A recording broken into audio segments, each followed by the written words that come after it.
మోక్షం కలిగించరా. పూర్వం శ్రీశైల ప్రదేశంలో శివానంద యోగి అనే మహాత్ముడు ఉండేవాడు. ఆయన నదీ తీరంలో ప్రశాంతమైన ప్రదేశంలో కూర్చొని తపస్సు చేసుకునేవాడు. అలా తపోజ్ఞానంలో ఆయన సమాధి స్థితిలోకి వెళ్ళేవాడు. అంటే బాహ్య ప్రపంచాన్ని మరిచిపోయి భగవంతుని జ్ఞానంలో మునిగిపోయేవాడు. శివానంద యోగి అలా రోజుల తరబడి తపస్సులో ఉన్నప్పుడు అతని తల నిండా వెంట్రుకలు పెరిగిపోయి ఒళ్ళంతా కప్పేశాయి. చేతులకున్న గోళ్ళు పెరిగి తెల్లగా తీగల్లాగా ఒళ్ళంతా పాకినట్లుండేవి.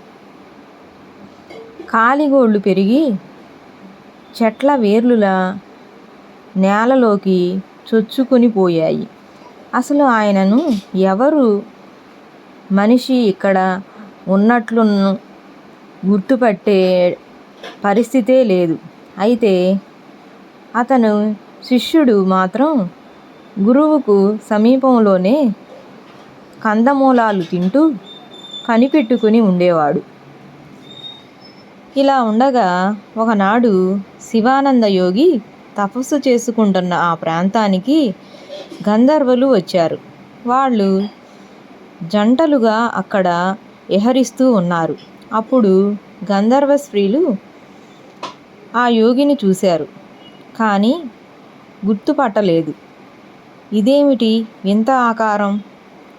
చెట్టా పుట్టా, లేక ఏదైనా మృగమా, లేక ఎలుగుబంటి కాబోలు నల్లగా తెల్లని చారలతో ఉంది, కానీ కదలలేక పడి ఉన్నట్టుంది అంటూ రకరకాలుగా ఊహించసాగారు. అక్కడే సమీపంలో ఉన్న యోగి శిష్యుడు ఇదంతా విన్నాడు. మండిపడ్డాడు. అజ్ఞానంలో మీ కళ్ళు మూసుకుపోయాయి. అంతటి మహానుభావుణ్ణి పట్టుకుని ఎలుగుబంటి అంటారా?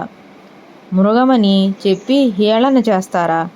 మీరు మృగమని ఊహించారు కదా, మీరు ఊహించినట్లే మీరు మృగాలై ఈ భూమి మీద పుట్టండి అని కోపంతో శపించాడు. కుయ్యో మొర్రో అంటూ తమ తప్పును మన్నించమని వారు ఆ శిష్యుని పాదాలపై పడ్డారు. శివానంద యోగి శిష్యుడు శాంతపడ్డాడు. గంధర్వులారా, మీకు శాపం తప్పదు. మీరు మృగాలై పుడతారు. అయితే పుట్టాక తెలుగు బొమ్మయ్య అనే మహాశివభక్తుడున్నాడు. అతడు చీమకు కూడా హాని తలపెట్టని పరమ దయామయుడు. ఆయన చేతిలో మీరు మరణిస్తే తిరిగి మీ రూపం మీకు వస్తుంది అని శాప విమోచనం మార్గం చెప్పాడు.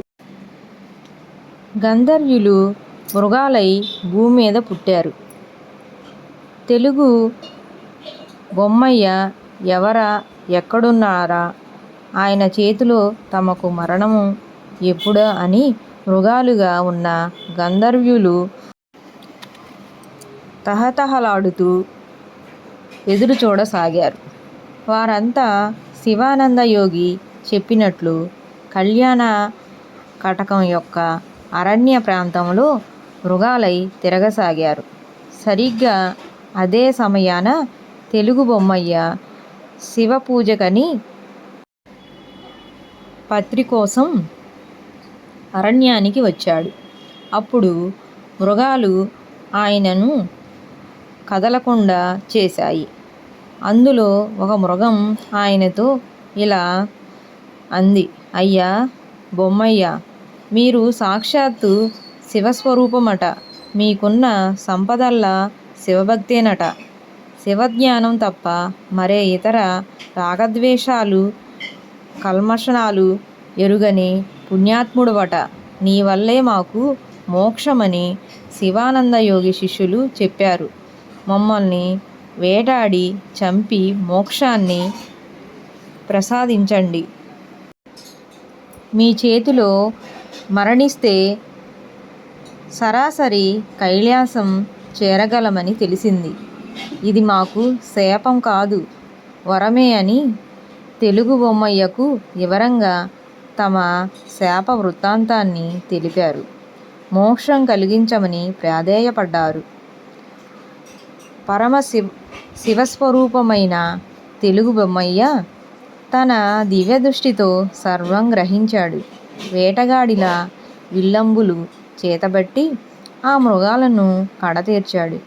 మృగాలు చచ్చి గంధర్వులుగా రూపం దాల్చి బొమ్మయ్య పాదాలపై పడి నమస్కరించారు.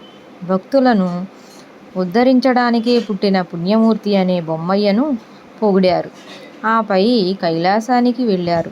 ఇదంతా చూసి ఇతర వేటగాళ్ళు ఆశ్చర్యపోయారు. అద్భుతమిదని మహిమని కొనియాడారు. కళ్యాణ కటకమంతా ఈ వార్త పాకిపోయింది. అందరూ వచ్చి బొమ్మయ్యను చూసి నమస్కరించి పోసాగారు. బసవేశ్వరుడు కూడా బొమ్మయ్యను ఎంతగానో పొగిడాడు. బొమ్మయ్య గారి గురుజ్ఞానం మహత్తరమైనదన్నాడు. పరమశివుని ఇమల ప్రసాదమే అతని చేతి విల్లు అన్నాడు. దానితో మాటలు విననీయక మనుషుల్ని ముప్పు తిప్పలు పెట్టే ఇంద్రియాలనే మృగాలను కూల్చివేశాడన్నాడు. బొమ్మయ్య తన భక్తితో మాయా ప్రపంచాన్ని ఛేదించగలిగాడన్నాడు. ఇంకా సుజ్ఞానివి నీవు స్వామి. నీవు నడిచిన చోటంతా శివమయమే.